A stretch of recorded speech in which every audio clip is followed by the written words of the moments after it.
In this video, we'll see how to create different types of reports. Now, there are multiple types of reports which you can create in Rational Dose Next Generation.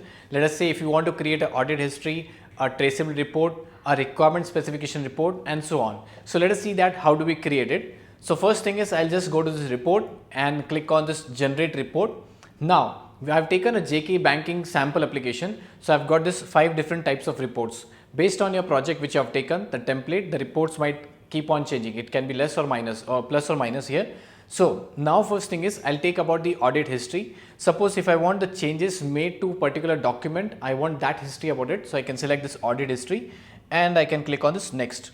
So it says which document, which artifact do you want the history. So I'll just click on this add. Once I click on add, it says what is the artifact you want. So I'll select some artifact. Let's say I'll go to this folder, any folder I can go. I can select this features, and inside this features I have multiple artifacts. So why not I select multiple artifacts, because I want history of those all of them. So I'll select by control click.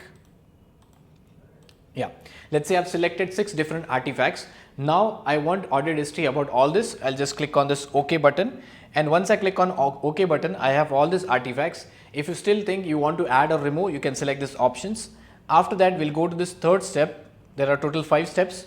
What is the name of the artifact? So I'll give the name of the artifact as HSBC audit history report. Audit history report. And if you want, you can append date and time. What is the format of the report do you want? A PDF, a Word format, and so other formats also. So I'll select this Adobe PDF. The formatting should be generalized report, would be sophisticated formatting. And if you want, you can add some details like the author name, the company name, and some few details. So I'll just add here the author name. I'll type the author name here as Pavan Lalwani. I'll add the company name as tutorialspoint.com. Tutorialspoint Private Limited, and so on. So if you want to add some details, you can keep on adding. If you still think you don't want to add the details, you can just skip it. The only mandatory field is name, which is star marked, so that you have to fill it. And after that, you can just click on this next. Now the fourth step is save report to a project. Do you want to save a report to a project? I'll say as yes, save report to a project. Yeah, I'll save this to a project, that is HSBC Bank. The artifact type would be whatever you select. Let's say I'll select as some type I have to select, let's say vision artifact. And now what is the folder? Which folder do you want to paste that artifact? The report. So I'll just click on this pick folder, and I'll pick up this reports folder, and I'll click on OK. After that, if you want, you can just add some tags if required.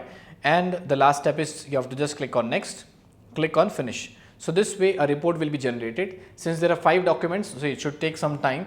If there are very less documents, the time would be less. So let us see that. After the report is created, it says open the report while the wizard is closed. So once you close this wizard and the report will open, I'll just click on this close.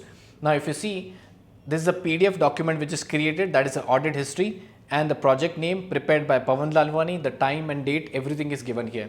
So if you keep on scrolling, this document is about the audit history of different artifacts. So that is the index page, table of contents, automatically it has created. Now if you observe here, organizations can apply, and what are the activities? Changes by admin. If I keep on scrolling, it says again changes by done. So at any point of time, I'll just scroll down. Yeah.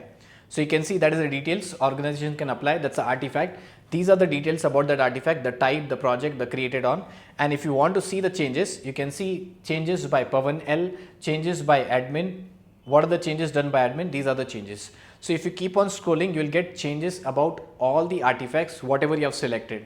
Now, if I go back to the index, now if I directly want to jump onto some artifact, what are the changes made? For example, this one, changes made by admin on September. So if I click on that link, automatically it will navigate to that particular page. Let's say this page is number 9. So this way you can easily navigate. So hyperlinking is properly and in a smart way done into reports. So that is one example of creating reports, that is audit history. So I hope you are able to understand how to create reports for audit history, and that's all for this video.